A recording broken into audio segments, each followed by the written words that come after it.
Hi everyone, Matt here from Mid-Essex Motorcycles, and here's our latest video. We're pleased to present to you today this absolutely stunning Honda CBR1000RR Fireblade. Now this bike is a 2015 15 plate and she's covered just 9,700 miles from new. One of the other benefits is she's actually only one owner from new, which we find is becoming less and less common nowadays. So we're going to take you around the bike, we're going to show you any imperfections, we're going to give you a brief summary of what the Fireblade's all about, give you guys a chance to make an informed decision, and we'll summarise it at the end. So I hope you enjoy the video. Okay guys, here we are on the right side of the bike, and as with most motorcycles, we're going to start this this walk around of the Honda Fireblade with the power plant. And the Fireblade's fitted with, I think it's fair to say, a pretty indestructible 999cc inline 4-cylinder engine, and that's developing around about 175 horsepower. And I think it's fair to say that in comparison to many of the other litre bikes, Kawasaki ZX-10R for example, and the Yamaha R1, just to name a couple, it does give away some brake horsepower, but I don't think that's ever really been a race that Honda have been interested in entering, to be fair. Honda's mantra has always been about usability, you know, power and usability, and while this is one of the few litre bikes over the last few years that that doesn't have traction control, I think it's fair to say the chassis and the suspension are of such typically Honda quality that unless you're an absolute riding god, it's unlikely that you'll break traction on one of these with modern rubber.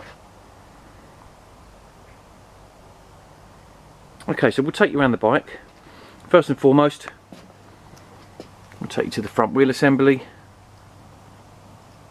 and these Tok Eco radial mounted brake calipers. Now this is a non-ABS version, so if you're specifically looking for an ABS bike, this may not be the one for you, but from a sports bike perspective, our experience has taught us that the majority of sport bikes are ridden on sunny Sundays during the summer, and as a result, wearing these Metzler Roadtech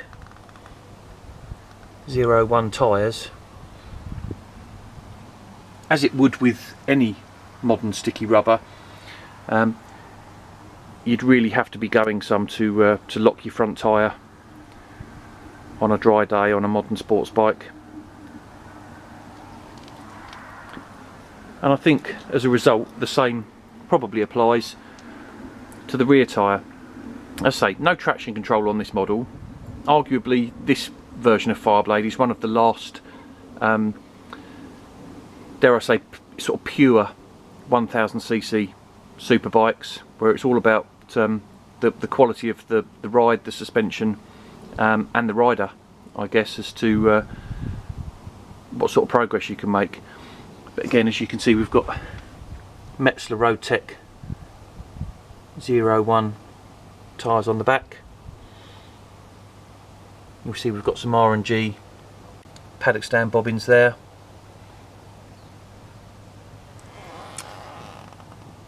And you'll see the wheel is pretty much unmarked. It's been really nicely kept by Paul, the previous keeper. I've always loved the clean lines of the swing arm on the Fireblade. It's just very subtle, but equally it just looks hugely over-engineered at the same time.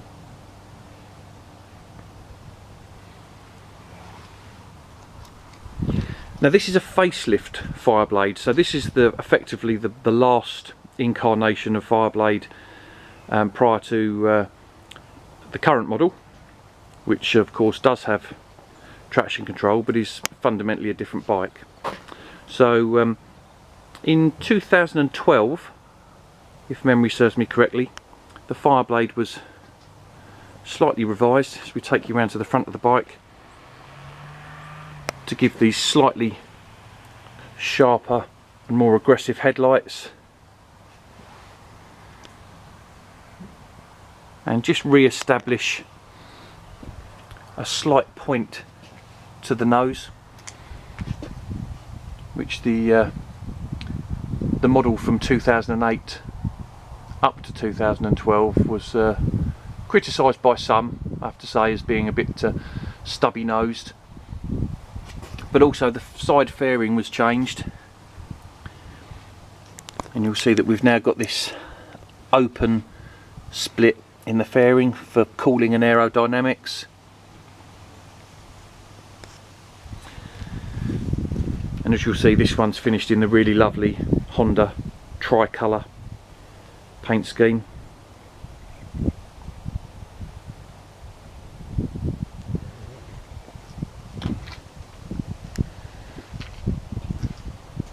There are just a few little stone chips on the front which you may be able to see. I'm not sure how well they'll show up on the video, but these chips here are actually on the decal, so that's pretty easy to replace if necessary.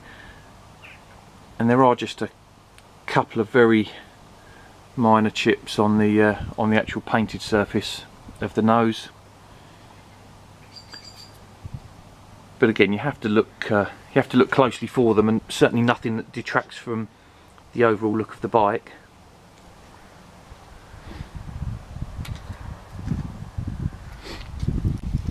And you'll see from the downpipes there, that typical Honda quality. On other manufacturers we'd expect to see some corrosion on the downpipes by now.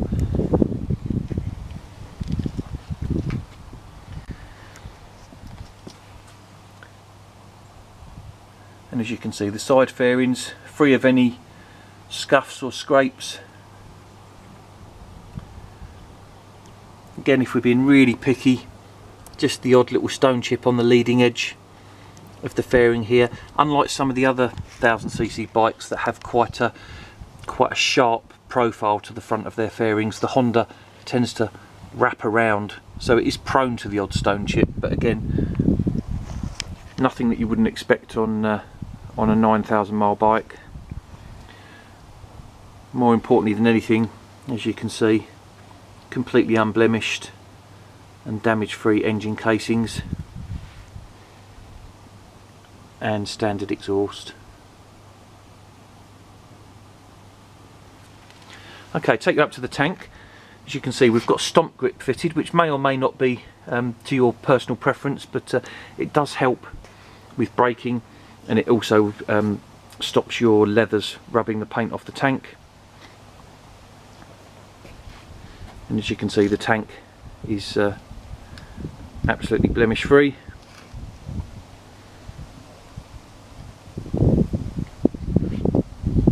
The tail unit there is just one small stone chip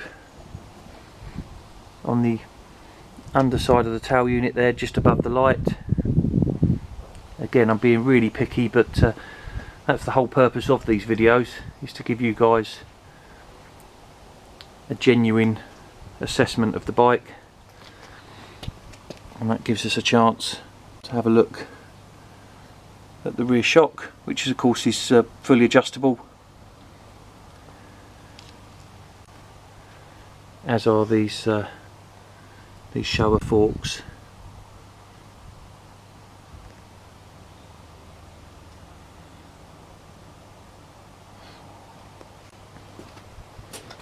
Okay, so that's the right hand side of the bike. We'll be back shortly with the left hand side of the bike.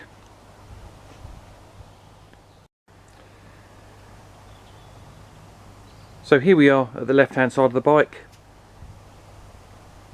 and obviously it almost exactly mirrors that of the right, other than obviously the difference in the engine casings, which again you will see are completely blemish free. And same with the left hand side fairing.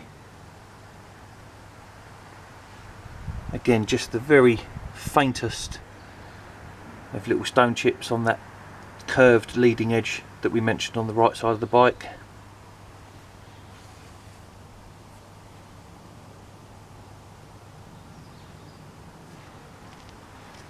And when we were dealing with the right side of the bike, you'll recall we were mentioning that this is of course the facelift version, and amongst the cosmetic changes we've also got some very practical changes, and these wheels fulfill both of those. They're 12 spoke lightweight wheels, and not only do they look fantastic, but they do save a fair amount of weight over the previous models, rather dated looking now, three spoke wheels.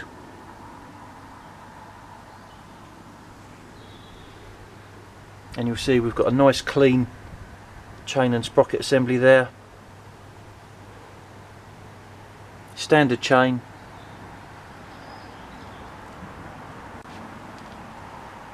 on what is otherwise a standard bike, other than the stomp grip.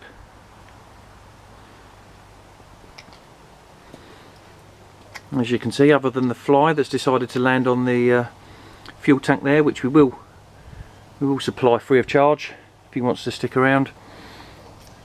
Completely unmarked tank. I do call it a tank, but of course the tank's underneath. This is a plastic cover, so if they do get damaged in the future, then it's not anything too drastic. You can replace those with these.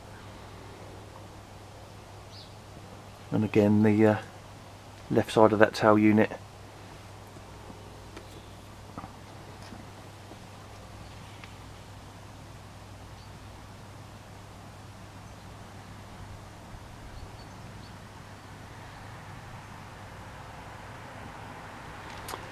Okay, and finally we bring you to the instrument panel.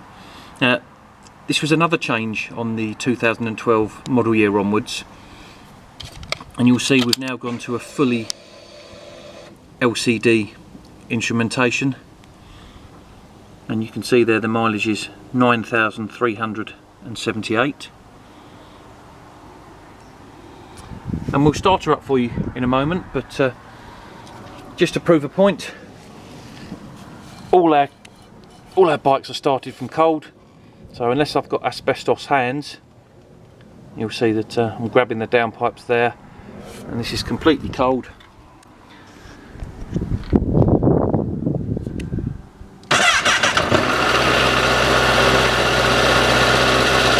you see that neat little LCD tacho there.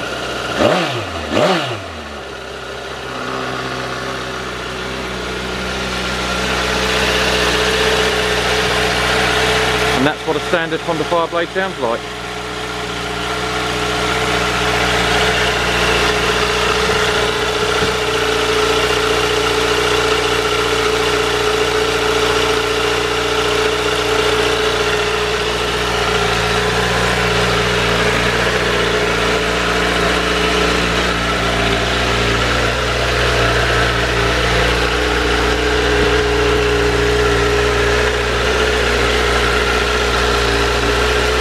Okay, we will just give the throttle a quick flip, just to give you an idea of how she sounds.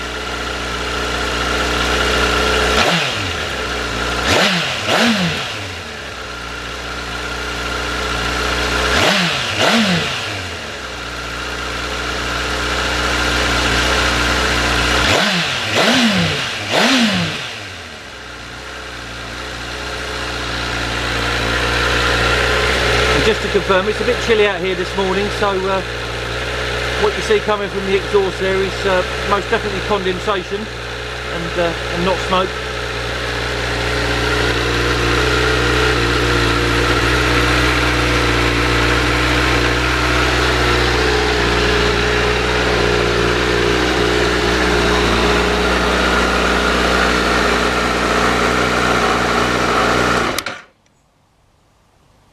I do like that instrument panel, it's just so neat and tidy and very sort of MotoGP-esque. So there you go. so that's the left hand side of the bike, and we'll see you guys shortly for the summary. So there you have it guys, that's our 2015 15 plate Honda CBR1000RR Fireblade. I hope you've enjoyed the video, and just to summarise, she's done 9,300 miles with a full service history. The last service in fact was just 150 miles ago, and this particular bike is available at 7695. If you'd like to contact us, please give us a call or email middessexmotorcycles@gmail.com. I'll see you at the next video. Bye now.